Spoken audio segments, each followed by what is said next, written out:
Source मोठा नाही का? नाही, आपल्याला थोडे काही कुठे असं स्कोप आहे तिथे आपण बंधारा करू शकतो.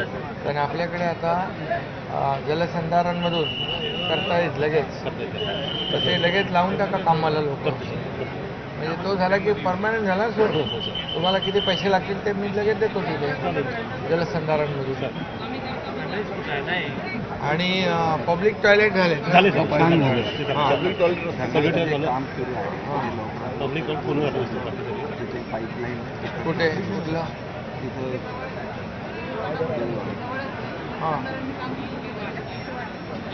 अच्छा. ते देऊळ आहे. मग ते किती लांब आहे इथून? 10 किलोमीटरच्या. ते ठीक आहे. आणखी कुठे इथं जवळ स्कोप असेल तर तेही आपण ह्याच्यातून करू जलसंधारणमध्ये इमिजिएटला घ्यायचं. आणि फक्त निवास.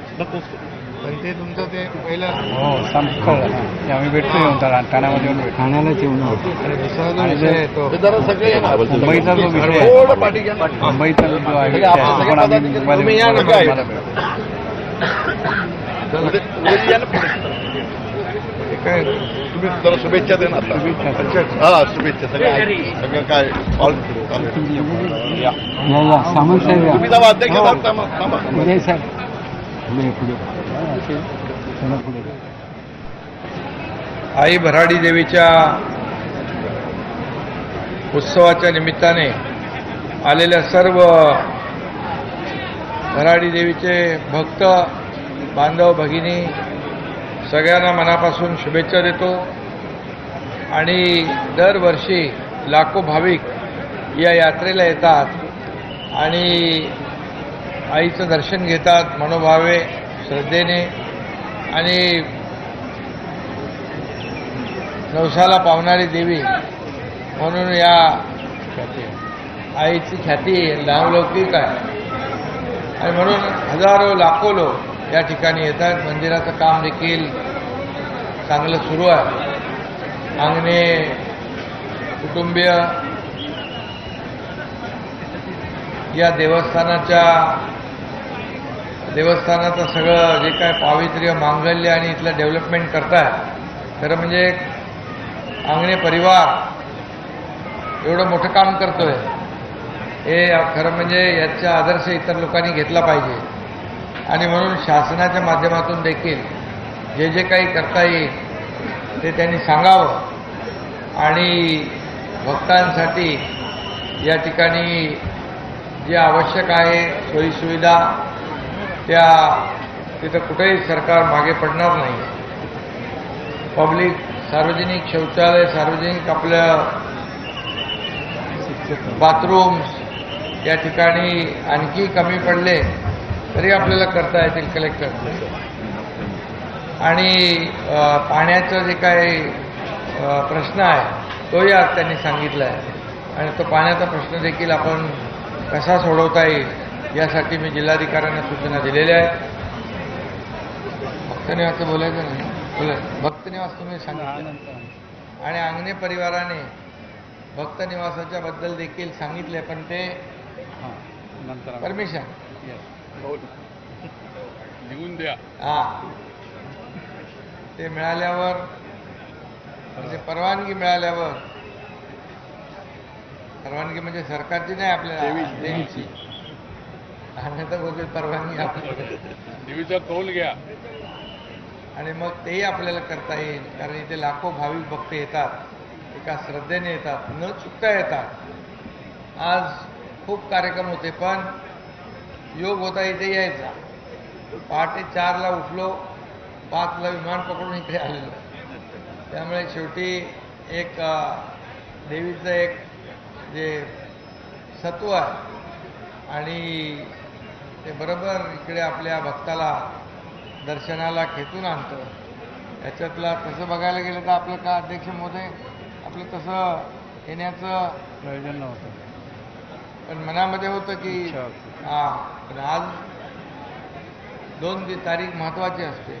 या तारखेला या ठिकाणी सर्वजण येतात. त्याप्रमाणे दरवर्षीप्रमाणे मी आलो. आईच्या आशीर्वादाने या राज्याचं मुख्यमंत्रीपद सांभाळण्याची संधी मिळाली आहे. लोकांची सेवा करण्याची संधी मिळालेली आहे आणि म्हणून राज्याच्या माध्यमातून सरकारच्या माध्यमातून देखील गेल्या 1.5 वर्षामध्ये अनेक निर्णय आपण घेतले आणि सर्व लोकांच्या हिताचे, शेतकऱ्याचे, कामगारांचे, महिला भगिनी, तरुण, युवा, ज्येष्ठ सगळ्यांसाठी आपण काम करतोय. काल देखील अधिवेशनात देखील अनेक मोठे निर्णय आपण घेतले आणि या कोकणासाठी खास आपण सिंचनाचे प्रकल्प वाढले पाहिजे, बॅकलॉग आपला जो आहे भरून काढला पाहिजे, यासाठी देखील चर्चा झाली. आणि ज्या ज्या ठिकाणी, म्हणून मी आता म्हणालो कलेक्टरना, जिथं जिथं आपल्याला स्कोप आहे तिथे तिथे आपण छोटे मोठे मध्यम बंधारे करून या भागामध्ये खाली वाहून जाणारं पाणी जे आहे हे आपल्याला अडवलं पाहिजे, थांबवलं पाहिजे आणि या भागामध्ये फक्त पावसाच्या पाण्यावर अवलंबून न राहता या ठिकाणी बारमाही शेतकऱ्यांना आपल्या पाणी मिळालं पाहिजे, अशा प्रकारची भूमिका सरकारची आहे.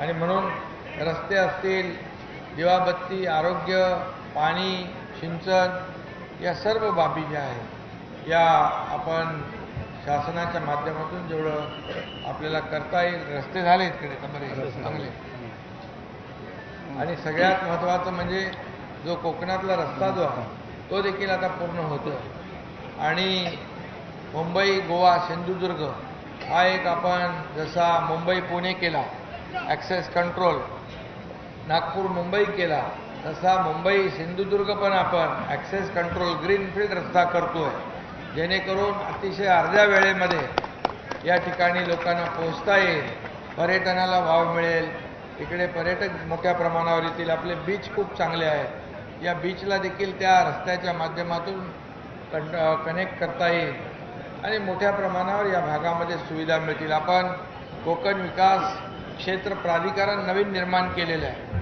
त्याच्या माध्यमातून देखील इथल्या भागातल्या शेतकऱ्यांना, इकडच्या ग्रामस्थांना अनेक सुविधा देता येतील आणि त्यासाठी आम्ही सर्वजण, आपलं सरकार म्हणजे तुमचंच सरकार आहे, आपल्या भराडी आईच्या आशीर्वादाचं सरकार आहे आणि नक्कीच या भागात येणाऱ्या भक्तांना ज्या ज्या सुविधा आवश्यक आहेत त्या आपण सांगत जा. तुम्ही सांगितल्याशिवाय आम्ही नाही करू शकणार. तर पण कुठंही काही सरकार कमी पडणार नाही एवढंच सांगतो. आपण या ठिकाणी सन्मान केलात, या ठिकाणी बोलावलं, याबद्दल मनापासून आपल्या सगळ्यांना खूप खूप शुभेच्छा. सर्व देवी भक्तांना खूप खूप मनापासून शुभेच्छा. धन्यवाद. पत्रकारांना पण खूप शुभेच्छा. जय हिंद, जय महाराष्ट्र. साकडं काय घातलं देवी चरणी? देवीच्या चरणी साकडं काय, देवीला सगळं माहीत आहे. शेतकरी, कष्टकरी, शेतकऱ्यांवर, बळीराजावर आलेलं संकट दूर हो, त्याच्या जीवनामध्ये चांगले दिवस येऊ दे, या राज्यातल्या सर्वसामान्य माणसाला सुखी, समृद्धी, संपन्न, आनंदी कर. बाकी दुसरं काही मागण्याची आवश्यकता नाही. एक सेवक म्हणून काम करण्याची संधी मिळालेली आहे, ती संधीचं सोनं करून लोकसेवा, जनसेवा, राज्याचा विकास सुरू आहे आणि म्हणून मी पुन्हा एकदा मनापासून शुभेच्छा देतो. मराठा आरक्षणा प्रश्नी आता कोर्टामध्ये गेलेले आहेत.